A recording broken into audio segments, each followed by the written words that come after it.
To solve these quadratic inequalities, really all we have to do is look at the graph. There's very little work here. Up first, where is the quadratic less than 0? In other words, where is the quadratic below the x-axis? And that's in this region here. It's between 0 and 5. The answer will be in terms of domain. So we'll use interval notation, 0 to 5. Notice part B is asking a very similar question. Where is the quadratic less than or equal to 0? There's a very subtle difference here. We're still asking where is it below the x-axis, but now we can include the endpoints. We can include those zeros or x-intercepts. So our answer now is bracket 0 to 5.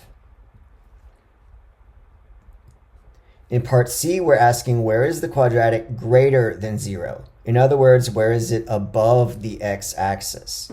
And that's occurring in two different locations, here and here. Again, the answer is in terms of domain. So the first interval is -infinity to 0, parenthesis, then we'll union that with the other interval, 5 to positive infinity. Part D is very similar to part C.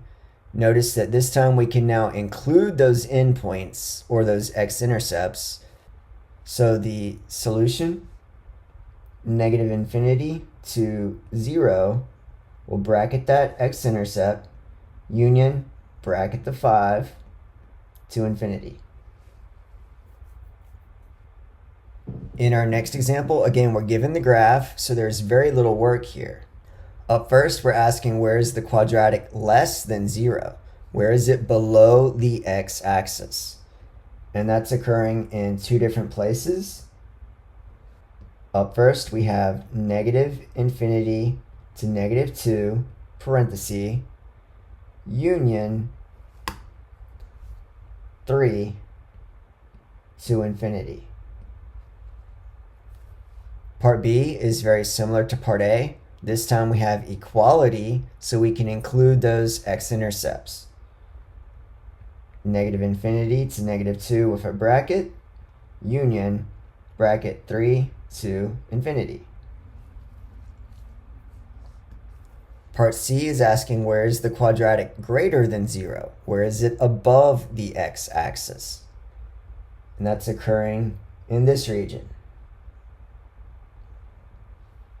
That is between -2 and 3.